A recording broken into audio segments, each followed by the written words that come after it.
This video provides an overview of the Tennessee Patient-Centered Medical Home Program. Tennessee's primary care transformation strategy assists providers in promoting better quality care, improving population health, and reducing costs. The Patient-Centered Medical Home Program, the Tennessee HealthLink Program, and the Care Coordination Tool are all components of this strategy. In this video, we highlight the PCMH program.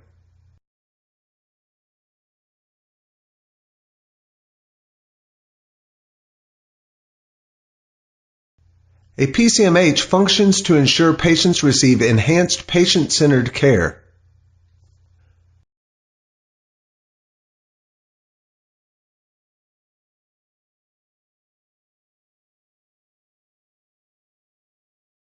In PCMH in particular, our goal is basically to reward healthcare providers for keeping their panel of patients as healthy as possible. So we expect that they will do that through the delivery of preventive health services and by managing chronic illnesses over a continuum of time. My vision, I think, for both is a higher quality of care and a more efficient delivery of care for our TennCare members across the state. And we hope that through the PCMH program, we'll be able to begin to see greater movement on various quality metrics. Hopefully we'll see decreased utilization of the emergency room, less hospital readmissions. So when we started designing this program, we knew that the 3 health plans that serve Medicaid all had their own flavor of patient-centered medical home. And some of those were working, but we heard from the provider community that they all had different quality measures and different rules and different things that they had to report on. And so we at TennCare decided to get the health plans together in a room and design an aligned model. And this program has the same quality measures for all 3 health plans, the same reports, and the same goals and outcomes. So we're excited to be able to give that to the providers. My vision for the Patient-Centered Medical Home and HealthLink programs is, obviously these are healthcare providers, so they're going to be providing those healthcare services, but they're also a place where the patient can go, and it's the central point of contact for their entire interaction with the medical system, and it's focused on their health. I believe the early results that we've seen are greater collaboration between our primary care providers and our behavioral health care providers. Again, we hope this will result in a more holistic approach to healthcare. We're also, I'm very excited about the increased degree of data that we're putting into the hands, data and information into the hands of healthcare providers. In particular, the admission, discharge, and transfer data from hospitals that we're now making available to primary care providers and behavioral health providers. I think it's kind of amazing that we found ourselves in the 21st century and still healthcare providers who are responsible for patients didn't know when their patient was in the emergency room the night before, or didn't know that their patient had been recently discharged from the hospital. We're changing that, and I think it's going to really allow these providers to intervene much more effectively to hopefully assure that there's a smooth transition when individuals are discharged from the hospital, and to try and dig a little deeper to understand why individuals have been in the emergency room, particularly if it was for a non-emergent condition. What we hope is that we'll see primary care practices in particular changing their office hours, making appointment scheduling easier, so that we'll see a reduced demand for emergency services for individuals because they're having difficulty accessing services with their primary care provider. In terms of successes, one of the challenges I think for a long time in the healthcare system is the separation of physical health and behavioral health, and I hate to use those two phrases, physical and behavioral health, because ultimately it is just health. It is just the health of the patient. And so primary care and primary behavioral health care is really the backbone or the spine of any strong healthcare system. It begins with that preventative care, engaging the patient earlier, avoiding the acute emergent care episodes. And so the types of engagement and connections to empowering our patients need to happen in the primary care space and in the mental health space, and they need to happen together. They need to happen integrated. They need to happen as a collaborative team effort. And one of the big successes I've seen, and I think we've heard from our providers, is our primary care, quote unquote, physical health care providers and our mental health, Tennessee HealthLink mental health providers have really begun to find ways to work together in ways that they hadn't before by sharing data, understanding what's occurring outside of just that your practice and how a patient might be accessing care in another practice, beginning to develop relationships between a mental health provider and a primary care provider, finding ways to collaborate, finding ways to use your team and to get the patient ultimately having one experience has been one of the great successes that I've been really excited to see. Still work to do, still opportunities to improve on that, but certainly an area where I believe strongly that the more we can integrate that experience between behavioral health and physical health, the more it's going to help increase the empowerment of our patients to really take control of their health and to take control of their health outcomes as well.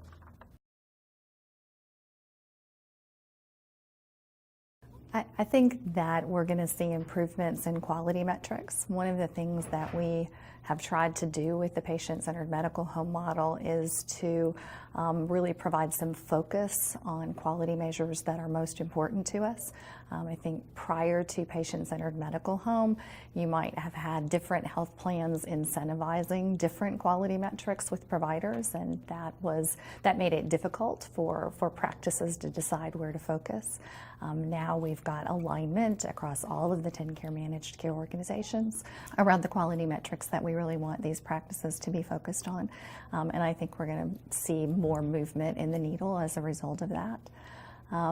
I think we also are going to see, again, that greater collaboration between the patient-centered medical home and the behavioral health provider. And eventually that may lead to more integration actually at the practice level. And we would love to see that, more opportunities for primary care providers to actually be inviting behavioral health providers into their practice locations and vice versa. And we're already beginning to see a bit of that. Primary care transformation and mental health transformation really is part of a larger overall strategy that we're pursuing here in Tennessee and really as a country around healthcare delivery reform. I think we all would agree that our care is one of the most expensive in the world, yet we're not even in the top 10 in terms of our health outcomes in the world. And so we're not getting the types of preventative health and good health outcomes that we need to based on the types of dollars we're spending. And so together in Tennessee and in TennCare, we focus on a strategy that really hits the entire continuum of care, from primary care to acute specialty and care and acute inpatient care, all the way to long-term and post-acute care as well. And so together, we're trying to wrap our arms around the entire continuum of care. Yet, primary care and behavioral health care is really the primary crux of what we're trying to do. We need our patients and our members to have a home that they can go to for their preventative services, to get engaged early before the expensive healthcare occurs, before the poor health outcomes that you can't change occur. So how do we get our individuals and our members engaged as early as possible, getting them to understand the challenges of their health and what they need to be doing, and how to empower them to make changes in their own behavior to improve their health outcomes is really what we want to try to get to. In behavioral health transformation, primary care transformation, this is a key part of that strategy and something that we hope will continue to have lasting effects long into the future. Certainly, as we move forward, one of the biggest things we want to leverage is data for our providers. I think for a long time in healthcare, we saw our patients come through. As a primary care provider, I might see a patient 4 to 6 times a year. And what happens to them outside the 4 walls of my practice or outside my office room, I'm not entirely sure. But the next time they came back, I know for sure they weren't following our treatment plan and they weren't taking their medicines or whatever it might be. And so how do we begin to use data, care teams, and kind of empowering other members of our clinical staff to reach our members outside the four walls of the practice. That is one of the most fundamental areas of population health that I'm excited to see develop. And as we look at the future opportunities, how do we get better at identifying these individuals before they access care, to say, how do we get you the right care at the right time in the right setting? It might not be in my office, but it might be in in a Kroger when you're shopping, or it might be at home and you're thinking about how to make those decisions for yourself to be healthier. How do we get the right care at the right time to the right patient in the right setting? And that's what we're really focusing on moving forward, is continuing to use our data, continuing to provide training, leveraging all the good successes we're having, and sharing those best practices across the board, and getting more and more individuals into this patient-centered medical home concept and into a Tennessee HealthLink type concept to really connect care outside the four walls of the practice. My hope is that we can help facilitate more meaningful, lasting relationships between all the various providers that touch the members of TennCare. So that's everyone from the pharmacist to the primary care provider to the behavioral health care provider and the specialists. And being able to facilitate that communication and collaboration between those various providers is a goal of ours. I think the role of the primary care physician is changing a little bit. Primary care providers are doing a tremendous job keeping up the clinical evidence, providing great care. But one of the roles that they begin to start filling is really as a team manager. And it's a little bit different than, even what I learned when I was in medical school and as a primary care doctor when I was practicing. And so how do we help empower our providers to become managers of a larger extended care team, so that they're not having to do every single thing? He or she, our physicians, aren't the only ones trying to take care of care gaps, take care of referrals and tracking down paperwork and getting discharge summaries. How do we begin to build the care team in a way that allows all of the individuals on the care team to practice at the top of their license? We want the MAs to do the best that they can when they're rooming and to take parts of the workflow. We want our nurse practitioners to really practice at the top of their license. We want care managers to be able to find innovative and creative ways to engage patients in the community. We want to take advantage of our stakeholders in our community groups that can work with primary care doctors. How do we begin to build a care team that allows us to reach the patient wherever they may be? How do we continue to keep the primary care provider at the center of that, to be the one that helps to manage and to lead and to develop these types of care teams, is really one of the goals that we want to equip our primary care doctors and our primary care practitioners with those skill sets to really learn and be able to do that in a sustainable way. One pediatric provider told me at one of the conferences that this program helped them realize things that they didn't know were a problem. So they started seeing their quality data, and they realized that one of their gaps in care was really falling through the cracks. And they didn't have a process before for how to look for and change their workflow. But thanks to the coaches that came in and helped them and the data that they were seeing, they actually developed a new workflow, and now the quality of care for that measure has gone up dramatically in just a year. Being involved as PCMH has allowed us to look at the patient as a whole, not just somebody who comes in sick or somebody who needs a medication. We get to see them and try and encourage them to take care of themselves in a whole aspect. We're able to keep pretty much all of our patients' needs in-house. And so someone who may be coming in with a behavioral health issue right down the hall is going to be someone who can also help with primary care or dental. And so it's just made it the kind of one-stop shop for everything that they need, and we really love that model.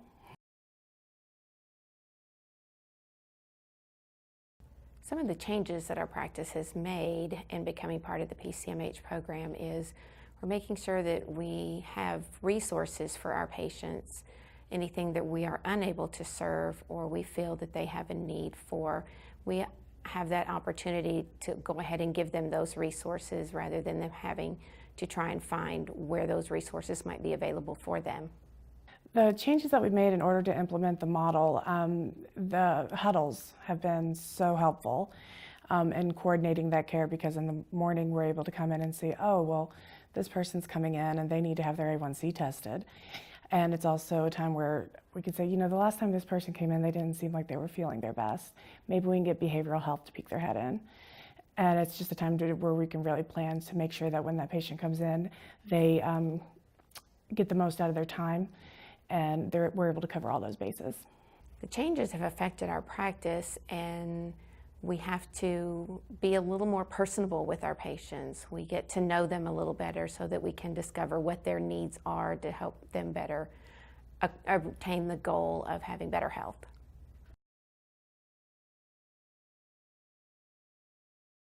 The additional transformations that we have made recently actually include combining the care coordinator role with our outreach and enrollment role. So they're now one position, so that a provider has one person to go to in their clinic and says, hey, this person needs insurance. So we'll go and enroll them in some form of an insurance program. But then they say, well, I also can't get to my appointments. Well, you know, TennCare here is going to be able to help provide transportation. I also have resources for you for food. So it's combined all that into one, and I think it's working really well for us. I think communication has definitely improved within our team after becoming PCMH. We need to make sure that we're communicating with our radiology department, our lab department, so that we get the tests ordered and make sure that we're getting the results that we need in a timely manner. So I think our communication has definitely improved. With the PCMH model, we're better able to communicate and better able to prepare prior to the patient coming in, so that we know that we're hitting all the gaps in care, and we know that, well, maybe I need to speak with dental to see if maybe they have an opening to where after they're done with that medical appointment or behavioral health appointment, we can send them over there. So there's better communication. The physicians and nurses are meeting in the mornings, trying to make sure what our patients are needing, and we're looking at what haven't they had done so that we can try and coordinate that with them, work around work schedules and those caretakers who have appointments for others. So I think our communication has definitely become better within each individual office as well as a whole group. We communicate differently through the huddles in the morning, as well as just throughout the day. Now providers know that there's this one person that they can go to who says, okay, well, I can help you out with that resource or this resource. And the communication just flows better.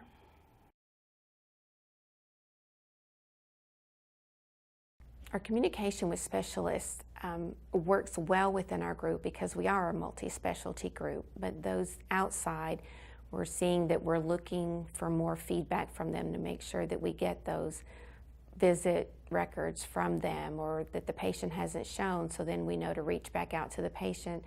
You know, why were they not able to go, and how can we help them get to that appointment that the physician feels or the provider feels is important?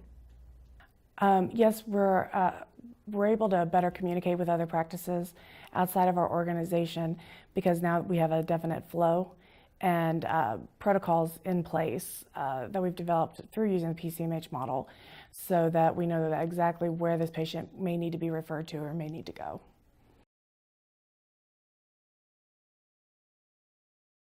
I think the value for the patient has been they're being looked at as they get to know you and you get to know them. You know, they share about their grandkids and they share what they're doing, and that gives you an insight to how you can better serve them and allowing them to make those daily changes that they need to make to have better health. The value that our patients have received is phenomenal. We have patients who may come in for a dental issue or behavioral health issue, and through better education with our care coordinators or patient navigators, as we call them, those patients are better able to see how, well, maybe this dental issue is also a primary care issue. So, and we're able to take care of that, all those health issues under one roof. And so they get a better comprehensive understanding of the care that they need and how it all kind of, how all the components work together.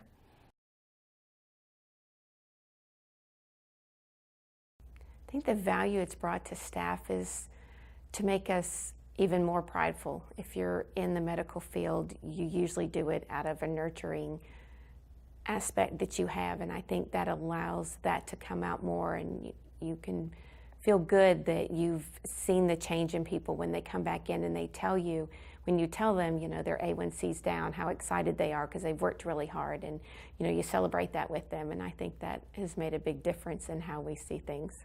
The benefit PCMH has brought to our staff, it helps clearly define roles and kind of leaves a map for how you're supposed to refer to another department or how we're supposed to work together. So it's definitely helped in clarifying how you access resources and the needs of the patients. We have many patient success stories, and I've kind of already touched on one of them that we had that's kind of near and dear to my heart. It was a woman who came in with behavioral health issues, like very, very difficult ones. But because of PCMH, we were able to get her in with our behavioral health specialist, and that behavioral health specialist was able to help send to primary care, and primary care was able to develop a plan of care for her. And we eventually ended up integrating dental as well, and now she has developed to a point where she's more steady on her medications, both behavioral and medical, and we've actually been able to plan, set goals, and she's been reaching those and becoming more stable, and it's been wonderful to see. For more information, please visit the PCMH webpage at the address on the screen. You will find key PCMH documents, slides, and recordings from previous PCMH webinars and materials from previous conferences.